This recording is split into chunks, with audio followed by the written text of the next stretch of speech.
Bismillahirrahmanirrahim. Berbicara mengenai menjual daging kurban, ini ada dua bahagian. Pertama, hukum asal bagi orang yang berkurban atau orang yang mewakili si pemilik kurban, maka daging-daging kurban itu beserta kulit-kulitnya, tulang belulangnya, semuanya tidak boleh ada yang dijual. Karena hewan yang disembelih ketika kurban, baik yang melakukannya ketika haji, yang diistilahkan dengan sembelihan al-hadi, atau bagi yang tidak haji, yang melakukan di tempatnya, di tanah airnya, yang diistilahkan dengan al-udhiyah, maka sembelihan ini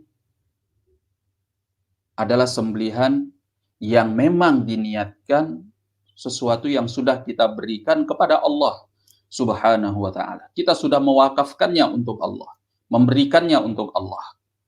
Dan segala sesuatu yang sudah diberikan untuk Allah tidak boleh dijual.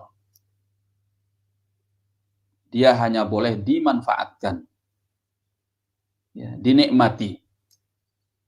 Maka kembali kepada hewan kurban tadi, di dalam Al-Quran, ketika Allah berbicara mengenai hewan sembelihan kurban yang dilakukan oleh orang-orang yang haji, dan begitu pula hukumnya sama dengan orang-orang yang tidak haji ketika dia berkurban, Allah menjadikan daging hewan kurban itu diperuntukkan bagi tiga hal.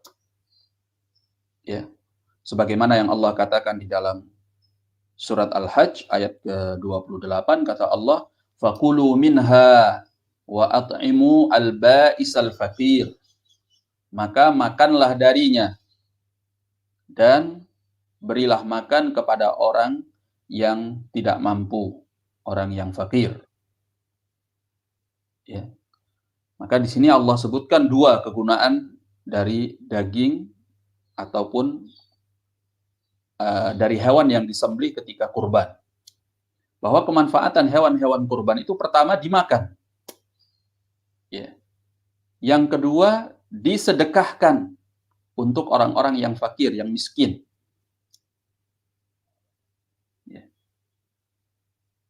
Di ayat yang berikutnya, pada ayat yang ke-38 dari surat Al-Hajj, Allah katakan, "Wa idza wajabat junubuha faqulu minha wa at'imu al-qani'a wal mu'tar." Kata Allah Azza wa Jalla, kalau hewan kurban itu telah rebah, telah jatuh karena disembelih di atas lambungnya,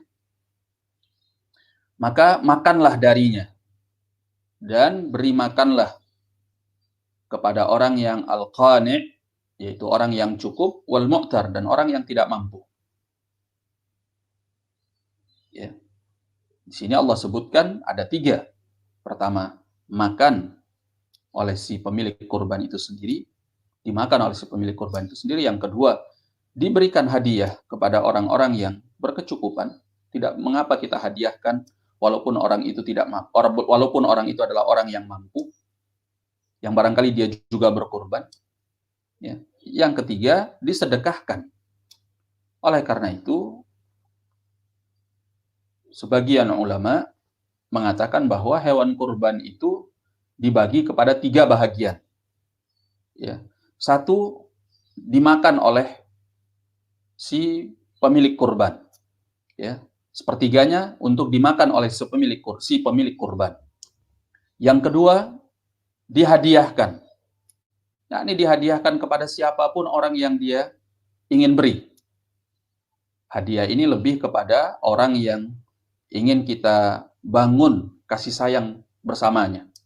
Orang yang kita cintai, orang yang kita sayangi, orang yang kita sukai, dari keluarga kita, dari tetangga kita, dari orang-orang yang berada di sekitar kita, walaupun mereka orang-orang mampu.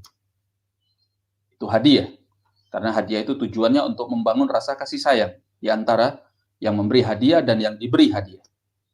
Ini yang kedua. Yang ketiga, disedekahkan. Nah, sedekah ini kepada orang-orang fakir, orang-orang miskin yang tidak mampu. Maka ini 3 pembahagian dari hewan kurban. Maka tidak boleh ada apapun dari hewan kurban itu untuk dijual.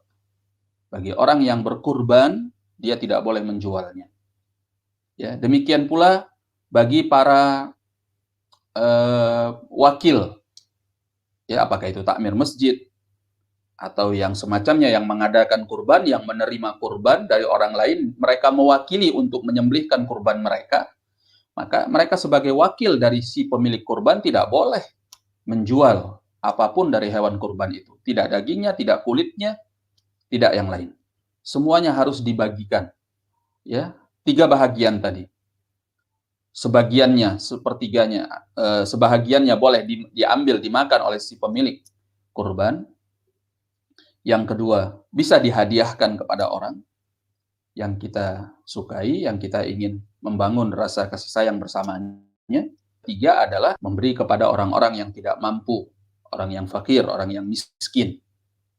Oleh karena itu, datang di dalam Sahih Al-Bukhari dan Muslim dari jalan Abdurrahman bin Abi Layla, beliau memberitakan bahwa Ali bin Abi Thalib pernah memberitakan kepadanya, Nabi SAW memerintahkan Ali bin Abi Thalib untuk menyembelih unta-unta kurbannya. Ya. Kemudian setelah itu diperintahkan pula Ali bin Abi Thalib untuk membagikan hewan-hewan kurbannya itu, baik dagingnya maupun kulitnya, dibagikan semua dan tidak diberikan bagi para penyembelihnya sedikit pun. Ya. Nah, oleh karena itu, kalau kita ingin membayar upah bagi yang menyembelih, maka bayarlah dari luar hewan kurban. Jangan dengan sesuatu dari hewan kurban. Misalnya si penyembelih kita bayar upahnya dengan kulitnya, maka tidak boleh. Kulitnya itu pun harus dibagi.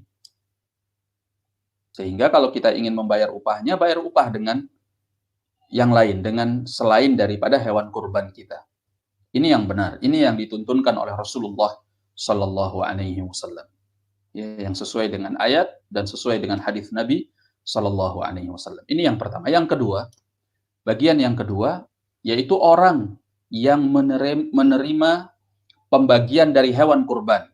Entah itu dia dapat dagingnya atau dia dapat kulitnya. Maka apakah boleh dia menjualnya? Nah, orang yang sudah mendapatkan bahagian dari hewan kurban tersebut, entah itu diberi kulitnya, dagingnya, ya, atau yang semacam itu, maka dia boleh menggunakannya untuk apa saja, bahkan boleh dia untuk menjualnya. Ya, karena apa yang diberikan kepadanya itu adalah sesuatu yang sudah menjadi miliknya. Ya. Maka kalau sudah menjadi miliknya, boleh dia apakan saja. Mau dia olah, kemudian dia makan, dia olah, kemudian dia jual, atau langsung dia jual karena dia tidak bisa mengolahnya. Maka tidak mengapa, insyaallah ta'ala. Ya. Bagi orang yang menerimanya, maka tidak mengapa mereka untuk menggunakannya, memanfaatkannya, memakannya, atau bahkan menjualnya. Karena itu sudah menjadi milik mereka. Nah, begitu, wallahu a'lam bishawab.